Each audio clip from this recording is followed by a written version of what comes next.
Hello friends, कैसे हो आप सभी। आई होप सभी अच्छे होंगे। मैं भी बहुत अच्छी हूँ।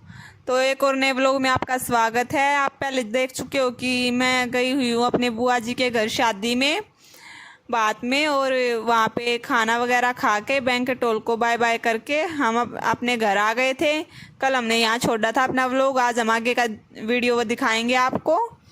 तो ये खाना खा के हम अपने घर आ गए थे। आने के बाद यहाँ पे बात भरा पापा ने, ये सभी जेंट्स बैठे हुए, यहाँ पे लेडीज़ नहीं बैठती हैं इस रस्म में।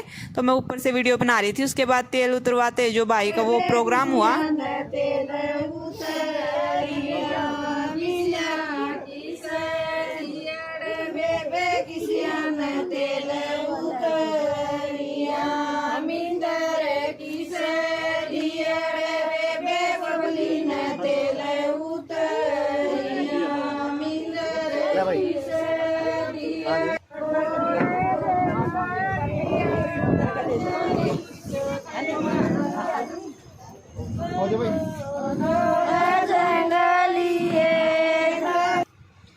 फिर हम तैयार हो गए यहाँ रात के फंक्शन के लिए। जो घुड़चड़ी होती है वो होने वाली थी, लेकिन भगवान जी को कुछ और ही मंजूर था।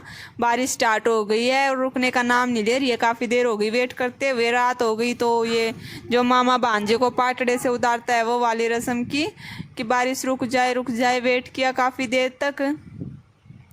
सभी लेडीज़ यहाँ पे बैठ के वेट कर रही हैं कि बारिश रुकेगी, फिर अपनी घुड़चड़ी का प्रोग्राम करेंगे। सभी लहंगे वगैरह पहन पहन के बैठी हुई हैं, लेकिन बारिश नहीं रुकी और आज का प्रोग्राम कैंसिल हुआ।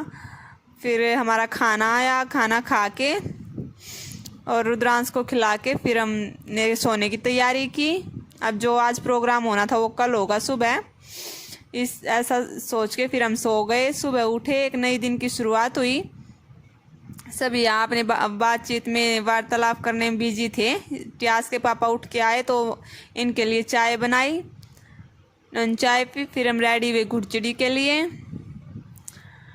मैंने अपना ब्लू कलर का ये क्रॉप टॉप डाला था। फिर हमने खाना खाया, आलू के पराठे थे ब्रेकफास्ट में। और रुद्रांश को तैयार किया और तैयार होते ये सो गया। फिर ये भाई के जो जवारी होती है वो हुई, सभी ने माला पहनाई। उसके बाद ये जा रहा है मंदिर में मत्था टेकने के लिए। चावल मारने की जो रस्म होती है वो की, और मैं नहीं जा रही थी मंदिर में क्योंकि रुद्रांश सो रहा था और धूप भी काफ़ी हो गई थी। उसके साथ परेशान हो जाती, और ख़ासकर लहंगे वगैरह पहन के तो बच्चे को उठाया ही नहीं जाता, इसीलिए मैंने यहीं से अपना सोन कर दिया था। और इसको ब्लेसिंग दे के इसको भेजा भगवान जी के पास मत्था टेकने के लिए। ये चले गए। उसके बाद मैंने अपना लहंगा चेंज कर लिया और कंफर्टेबल सूट पहन के डांस किया। वैसे तो मेरे को डांस ऐसा ही आता, लेकिन पैर मेरा रुकता नहीं है, क्या करूं। फिर ये आया तो इसने भी थोड़ा सा अपने डांस की झलक दिखाई।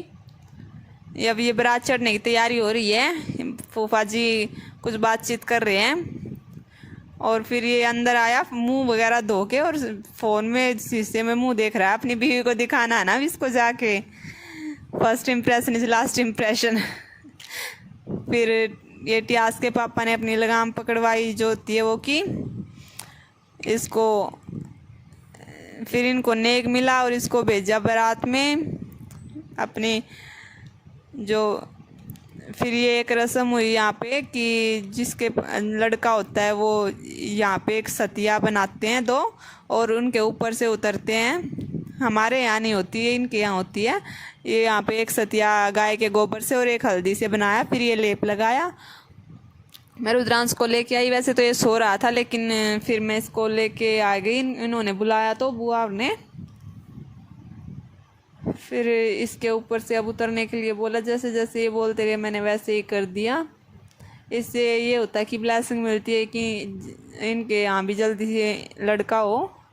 तो अब यहाँ इसके ऊपर से उतरी और इसके बदले रुद्रांश को मिला प्रसाद। फिर मैंने बुआ जी को बोला जल्दी सी आपको पोता हो, भगवान जल्दी सी दे। फिर इन्होंने लेडीज़ ने डांस किया। बारात चढ़ने के बाद जो डांस करते हैं। फिर मैंने बुआ जी को बोला कि अब मेरे को जाना है घर, क्योंकि लेट हो गए काफ़ी। वैसे 12 बजे का टाइम था बारात चढ़ने का, लेकिन फिर भी लेट हो ही जाते हैं अभी काम करते करते। फिर मैंने इनको बोला तो इन्होंने मेरी पैकिंग कर दी, जाने की तैयारी की। फिर रियटियाज के पापा नहीं गए थे बारात में क्योंकि इनको ड्यूटी पे जाना था नेक्स्ट डे। फिर हम अपने सामान वगैरह जो था वो गाड़ी में रखवाया, सभी बुआ और से मिली, सबको बाय बाय टाटा बोला। बहुत अच्छा रहा, आपके साथ बहुत मज़ा आया, सबसे ज़्यादा इन्जॉय किया। फिर अपना सामान गाड़ी में रख के हम निकल लिए और रास्ते में देखो भगवान जी ने क्या किया हमारे साथ। इतनी तेज़ बारिश हो रही थी कि कुछ दिखाई नहीं दे रहा था सामने वाले शीशे से। मैंने इनको बोला थोड़ी देर गाड़ी रोक लो, लेकिन ये हमारे पति देव हो ना, ये बात मानते नहीं, अपनी मर्ज़ी के मालिक हैं ये। इन्होंने गाड़ी नहीं रोकी और आगे जैसे चलते गए रास्ता क्लियर हो गया।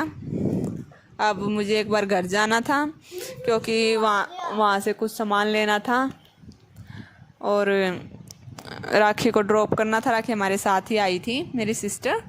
और रास्ते में देखो ये क्या कर रहा है, परेशान कर रहा था। मैंने इसको नीचे बिठा दिया, अभी सोच रहा है मैं यहाँ कहाँ फंस गया। देख रहा मम्मा वीडियो बना रही है। फिर हम जैसे तैसे पहुँचे अपने घर, दादी के पास।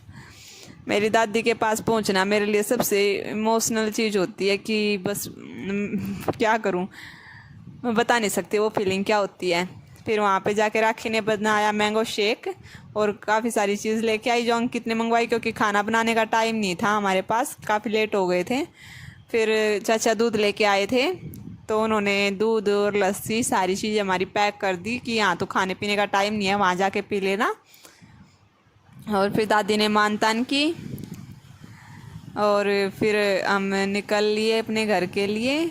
मैंने पहले दादी से मिली मैं, और जब हम घर जाते हैं ना वापस तो दादी हो जाती है मायूस, पता नहीं जैसे हम फिर कब आएंगे। अभी फिर बुला लेगी हमें, 1 महीना नहीं रुकती तभी बुला लेती है। और जब मैं आती हूँ ना बार बार फ़ोन करके पूछती कहाँ गई कहाँ गई, खुश होती है और जाती हूँ तो मायूस हो जाती है। फिर हम चले अपने घर की तरफ जहाँ पे हम असली सुकून महसूस करेंगे। अपने घर से बाहर जाके तो बस दुखी तो हो जाते हैं, मज़ा भी आता है, लेकिन जो असली सुकून होता है वो तो अपने घर में ही मिलता है। फिर रास्ते से फ्रूट्स वगैरह लिए, फ्रूट्स लेते हुए मैं पहुंची अपने घर मम्मी के पास। वहाँ पे देखो टियास पहले तो बैठा हुआ था, जब इसको चीज़ दिखाई ना तो ये पूर्वी की और अपनी दोनों चीज़ लेके और खुश हो रहा था। लेकिन फिर इसने सोच समझ के एक पैकेट पूर्वी को दिया, एक अपने पास रखा। फिर मैंने मम्मी को और दादी को कपड़े दिखाए, सबको बहुत पसंद आए जो बुआ जी ने दिए थे। और ये पहले के व्लॉग है भाई, का शादी में बिजी थी इसलिए बाद में डाले हैं। Thank you so much. Video अच्छी लगी हो तो लाइक कर देना, चैनल को सब्सक्राइब कर देना। Bye bye.